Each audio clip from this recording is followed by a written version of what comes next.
আসতে পারি? আরে ম্যাডাম আপনি, আরে আসুন আসুন, বসুন। Thank you. আমি আসলে রাধারানীর ব্যাপারে আপনাদের সঙ্গে কথা বলতাম। ও আস্তে আস্তে রিকভার করছে। আপনারা যদি কলকাতার কোনো বড় নার্সিংহোমে শিফট করতে চান। Just a minute.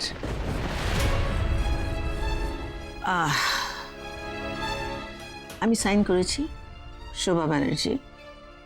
Blank cheque, অ্যামাউন্টটা ভরে নিন।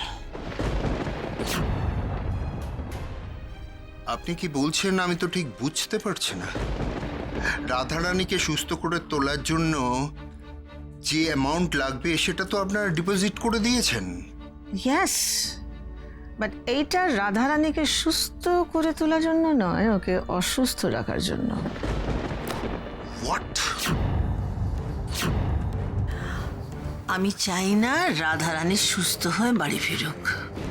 আপনারা যেমন ট্রিটমেন্ট করে ওর জ্ঞান ফিরিয়ে দিয়েছেন, ঠিক সেইভাবে আপনারা আবার ট্রিটমেন্ট করে কেমন অজ্ঞান করবেন যে কোনোদিন চোখ খুলে তাকাতে না পারে।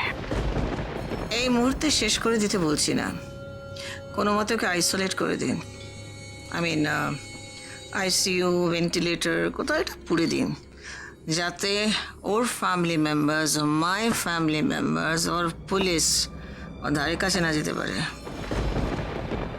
পরে ওকে পুরোপুরি শেষ করতে কখন হবে আমি আপনাকে জানিয়ে দেবো। ইম্পসিবল। মানে রোগীর জীবন ফিরিয়ে দেওয়াটা আমার কাজ, জীবন নেওয়াটা নয়।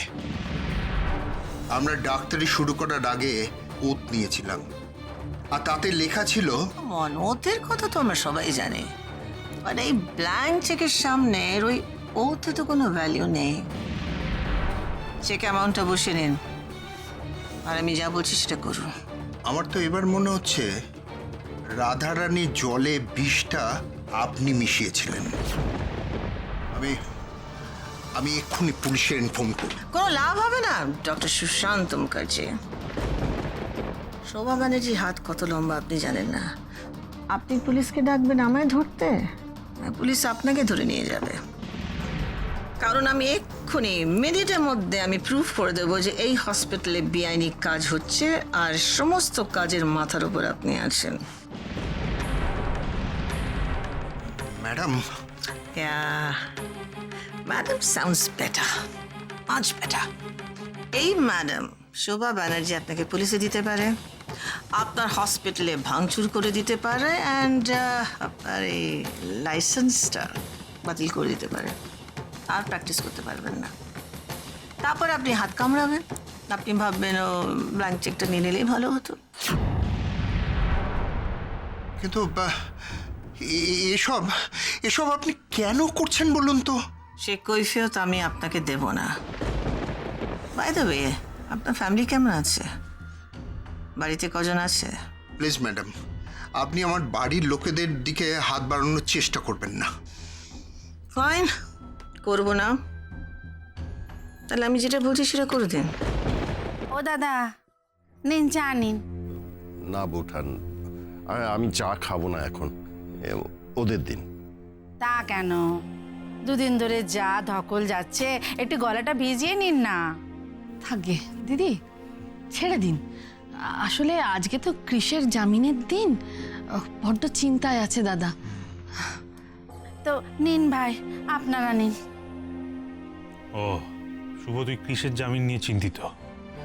একজন অপরাধীর জামিন নিয়ে তুই চিন্তিত? দুলালদা কি কথা বলছে? দাদা তো মানুষ নাকি? দাদা যে বাড়িতে বসে চা খাবে, সেটা সেই বাড়ির মেয়েকে দাদার নিজের ছেলে বিষ খাইয়েছে বলছে, তো সেই বাড়িতে বসে চা খাওয়া সম্ভব? চুপ কর দিব্য, একদম চুপ কর। এভাবে দাবড়ে তুই কতজনের মুখ বন্ধ করবি শুভ? আর মুখ বন্ধ, আসল লোকের মুখটাই তো বন্ধ হয়ে গেছে। আমার মেয়েটা বক বক বক বক করে সর্বক্ষণ কানের মাথা খেত, সেই মেয়েটার মুখটাই তো বন্ধ হয়ে গেল দাদা। হ্যাঁ গো, আমাকে একটা সত্যি কথা বলো তো, রাধা সত্যি বেঁচে আছে তো? মনোরমা,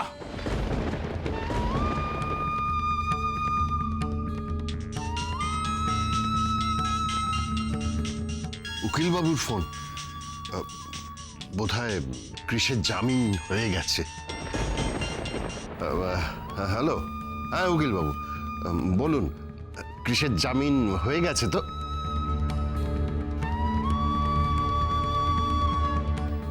কি কি বললেন? কৃষকে আদালত অনির্দিষ্টকালের জন্য পুলিশ হেফাজতে রাখার নির্দেশ দিয়েছে।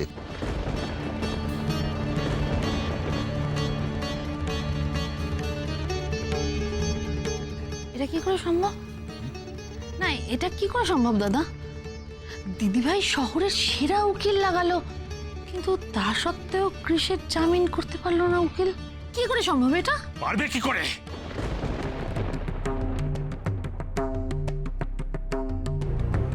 মাথার উপর ভগবান আছেন তো। আর কতক্ষণ এই পাগলামি করবি তুই দুলাল? বন্ধ কর ভাই, প্লিজ বন্ধ কর এটা।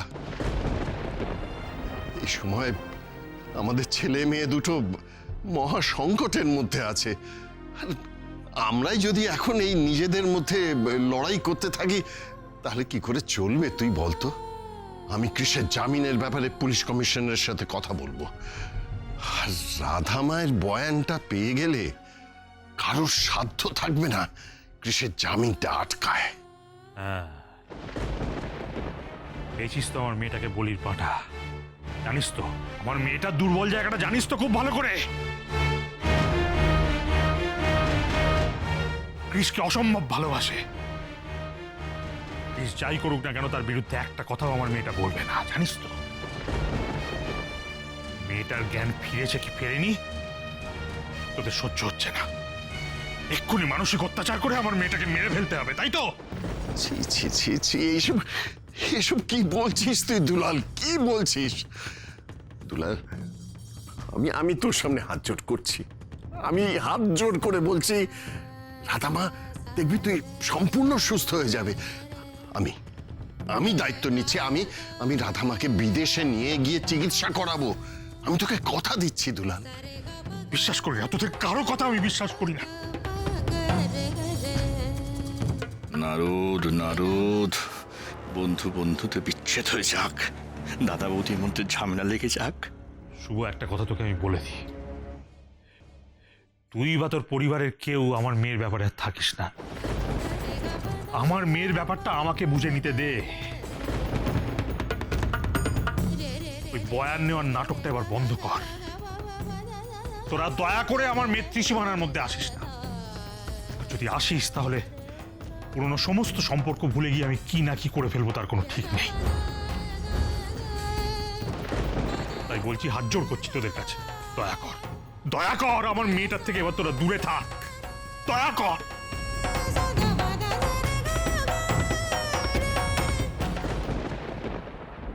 দাদা, একটা কথা বলবো?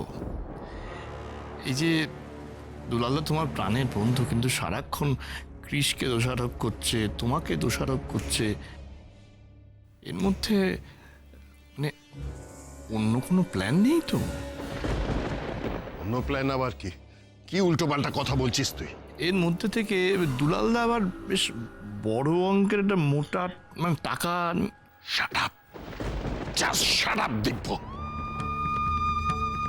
ওর মনের মধ্যে কি চলছে সেটা আমি বেশ বুঝতে পারছি। দুলাল, যখন দু বাড়ি থেকে কথা হয় তখন কৃষ ব্যানার্জির বিয়েতে আপত্তি ছিল না তো? স্বেচ্ছায় বিয়েটা করেছিলেন তো উনি। আপনি একটু বলুন যে কৃষ ব্যানার্জি স্বেচ্ছায় বিয়েটা করেছিল, হ্যাঁ কি না? ব্যাস, তার মানে তো গোড়াই গন্ডগোল। এই আসল কথাটা আপনি আগে বলেননি কেন? এইবারে কেসটা আমার কাছে জলের মতো পরিষ্কার হয়ে গেল। লিখে ফেলুন, কৃষ ব্যানার্জি বাড়ির চাপে রাধারানী বেরাকে বিয়ে করতে বাধ্য হয়েছিলেন। তারপর ওনার থেকে মুক্তি পাওয়ার জন্য ওনার উপর অত্যাচার করা শুরু করেন। লিখুন।